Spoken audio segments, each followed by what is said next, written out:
So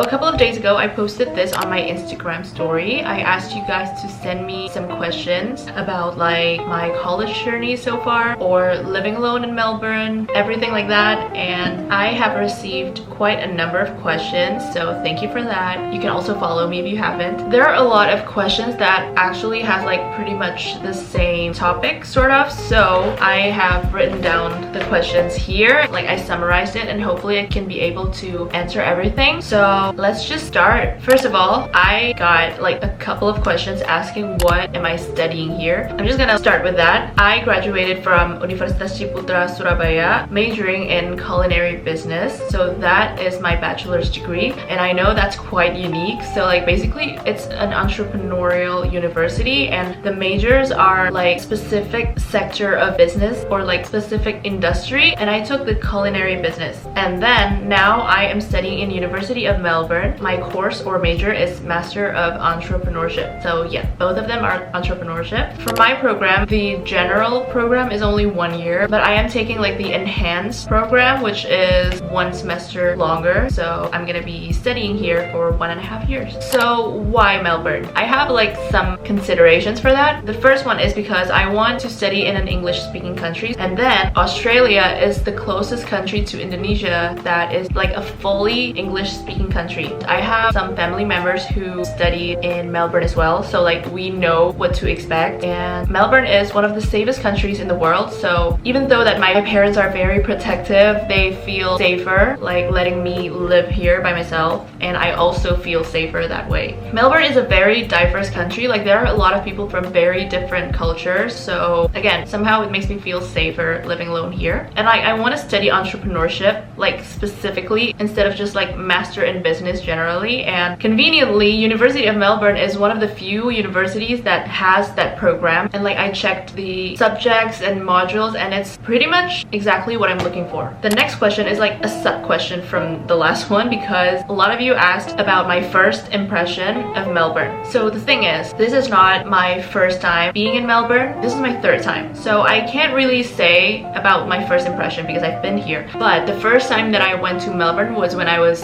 5 years old. It wasn't my first time going abroad, but it was my first time going abroad that I still have a memory of. So I guess my first impression was like amazing because it's the first time that I get to see some place that is so different from Indonesia, so like it wowed me, it amazed me. I guess I can say that my first impression of getting here after years of not getting here is that Melbourne has gotten even more diverse than it was before. Oh, and by the way, since my family and I have visited Melbourne before, that is also a part of why I decided to choose Melbourne too, because we've all been here and we know what it's gonna be like here. Other than first impression, this is quite related to even before I opened this question box, a lot of you also asked about culture shock. I might disappoint you with this answer because since I've been here before, I feel like considering I moved abroad, I don't really experience any culture shock because again, I knew what to expect. And even though going here for like a week-long vacation and moving here to actually live here is still very different, it's like I already knew what's it gonna be like, and my expectation and the reality is not that different. So like, I'm sorry about that. How's my experience with living here and my favorite facility? I actually really enjoy living here, especially because of the view over there. Like that is so refreshing. My favorite facility is probably like the options that I have for the study area, because I'm the kind of person who likes to like switch places and I get tired or bored easily when I'm working on an assignment. This is probably the most frequently asked questions out of all the other questions. It's about how did I find this place, because I do know that finding a place to stay in a new country can be like overwhelming because you don't exactly know how things work in that new country. I basically did my research first before I got here, and then when I got to Melbourne, I went like old school. I went door to door and asked them if they still have an available room for me, which was like pretty challenging because the new term has started it, so most of the places have been fully booked. But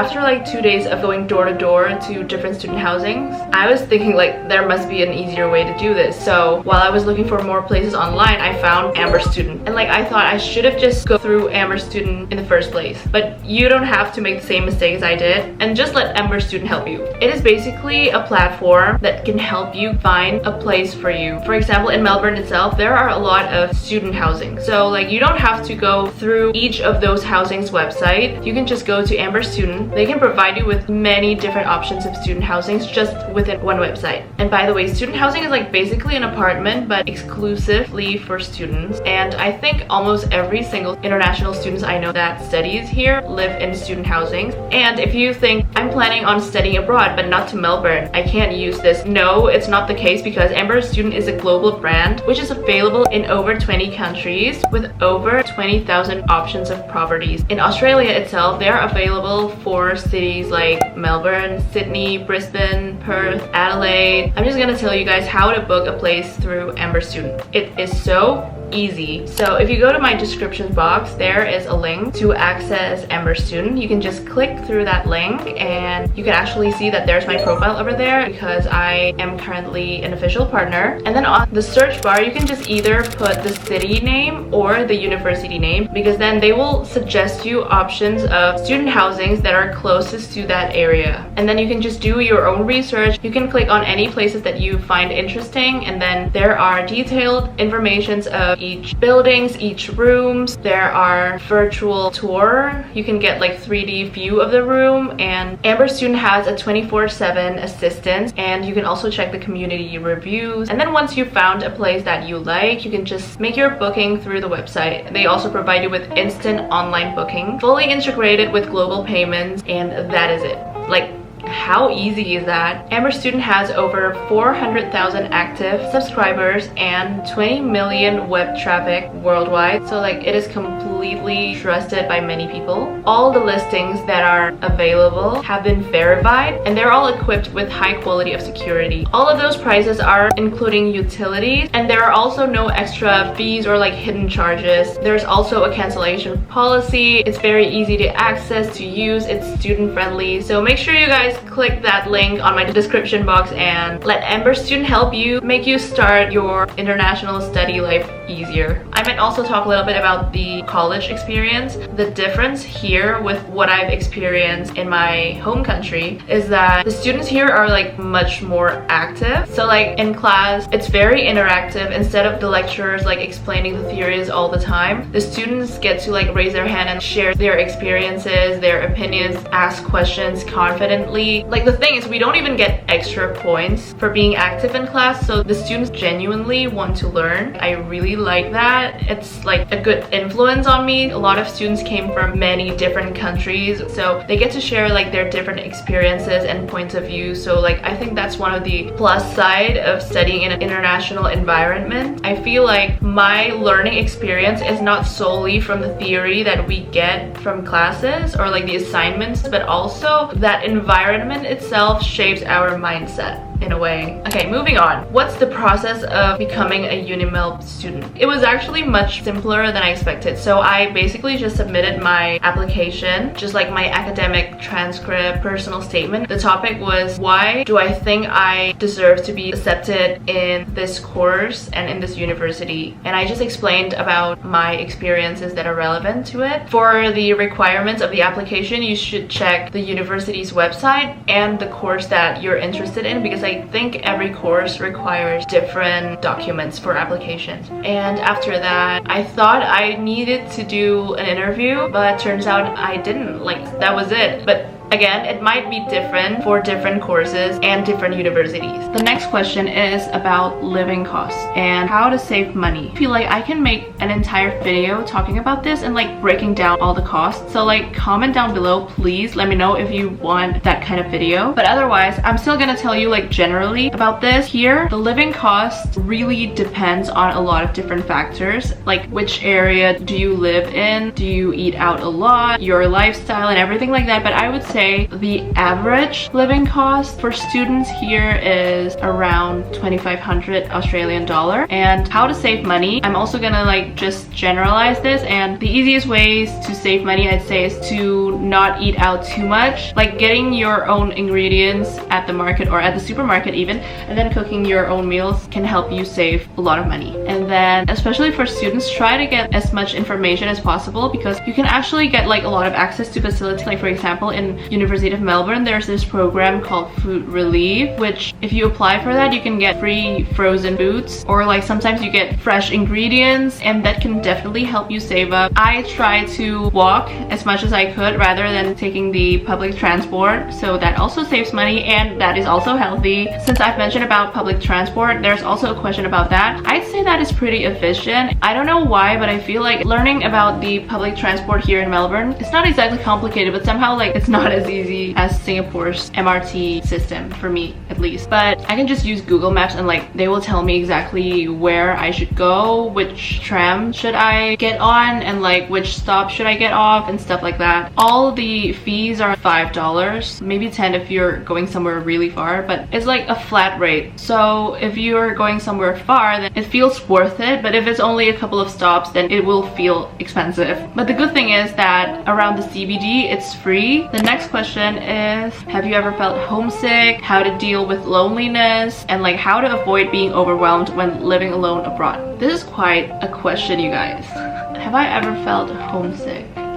Surprisingly not. I guess I am just so excited about my new life here that I don't think I felt homesick at all, actually. And like I even expected myself to feel lonely, but I really don't, which I'm grateful for. Like I do miss my family and my friends, but I don't know, maybe I just don't let myself feel that way and try to focus on the good things, so maybe that helps. But I guess I can also just tell you, like, I know that it's hard, like it's easier said than done, but I feel like there's no specific way to deal with that other than just try to keep exploring new stuff, focus on the things that you have here, the exciting things you have here, and meet new friends, spend time with your friends, call your family and friends if you miss them. I did feel overwhelmed when I first got here between like adapting with new stuff, living alone by myself, maintaining the life that I've left behind in Indonesia, and that is normal. I feel like what helps for me is that if you ever feel overwhelmed, sometimes I just let myself feel overwhelmed for one night instead of like suppressing that feeling, and then tomorrow's a new day.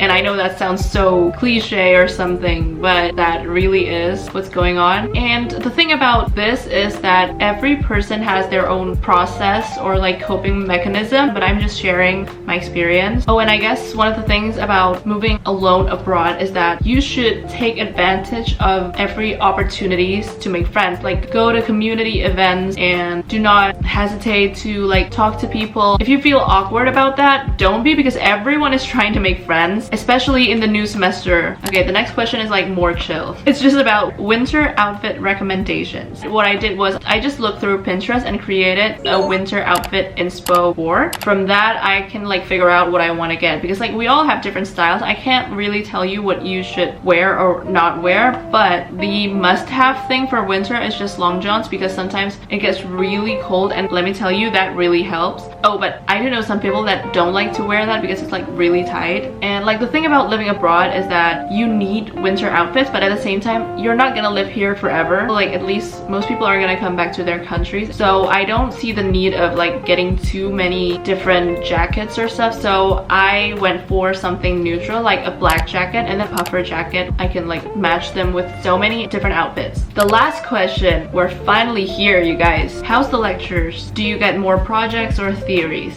I'm so grateful that I really enjoy my lectures. I feel like it's exactly what I was looking for. I mean, of course there are some things that I wish would be different, but that's very normal. But overall I'm like very happy with the course that I chose. I've told you a little bit about the classes in the beginning, but also at least in my program, in the first semester we do get a lot of theory, but the next semester should be more fun because we're gonna be more focused on project, which is starting a business or a venture, which is exciting but also scary. Like I'm not gonna lie, I'm a little bit nervous about that, but yeah. It's like the sole purpose of me studying here. And that is everything. Oh my god, I talked so much in front of the camera, but I really do hope that my answers were helpful. And if you guys still have further questions, or you guys want me to make a video focused on like a single topic, like the pros and cons of living in Melbourne, breaking down the costs and stuff like that, anything, let me know in the comments down below. I really hope that I can help you guys with that. Thank you guys for watching this video, especially if you're still watching right now. I can't believe that you stayed this long just listening to me ramble in front of the camera. Don't forget to subscribe if you haven't, and I'll see you guys on my next one. Bye!